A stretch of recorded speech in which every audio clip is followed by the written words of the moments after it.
జగన్ అభ్యర్థుల మార్పులో పక్కా లెక్కలతోనే ఉన్నట్టు తెలుస్తోంది. కీలక నేతలకు సైతం సీఎం జగన్ ఎలాంటి ప్రత్యేక హామీలు ఇవ్వకుండానే స్థానాలు మార్చడమో లేక టికెట్ కట్ చేయడమో చేస్తున్నాడు.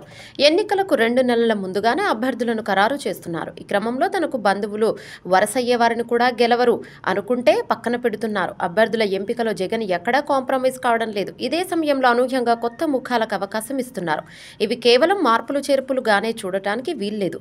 ఇది జగన్ వ్యూహం అని చెప్పొచ్చు. దీని వెనుక ప్రజలను మరోవైపు తిప్పుకునే లాజిక్ కూడా ఉంది.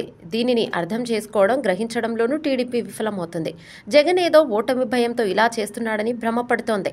ఈ విషయంలో టీడీపీ ఏమరపాటుగా ఉంటే ముప్పు తెచ్చుకున్నట్టేనని చెప్పక తప్పదు. సిట్టింగ్లని మార్పు చేయడం అంత ఈజీ కాదు. సిట్టింగ్ ఎమ్మెల్యే ఎంపీలను పక్కన పెట్టడం సాహసోపేత నిర్ణయం లాంటి సాహసం చేయడానికి కేసీఆర్ లాంటి వారు కూడా వెనకపడరు.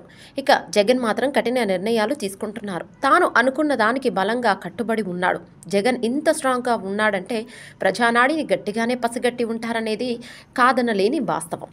సహజంగానే ఉండే వ్యతిరేకతను జగన్ అంచనా వేసుకున్నారు. వాస్తవానికి గత ఎన్నికల్లో అధికార పార్టీగా ఉన్న టీడీపీకి సైతం ఇలాంటి పరిస్థితి ఎదురైంది. సిట్టింగులపై వ్యతిరేకత వచ్చింది. అయినా చంద్రబాబు మార్పుల జోలికి పోలేదు. నాడు ప్రతిపక్షంలో ఉన్న వైసీపీ సిట్టింగ్లను పక్కన పెట్టింది. కానీ చంద్రబాబు ఆ సాహసం చేయలేదు. తాము తప్పులు చేస్తే క్షమించాలని, తనను చూసి ఓటు వేయాలని విన్నవించుకున్నారు. కానీ బాబు విన్నపాలు ప్రజలు పట్టించుకోలేదు. ఇక ఇప్పుడు కూడా చంద్రబాబు మార్పులకు పెద్దగా శ్రీకారం చుట్టే పరిస్థితి లేదు.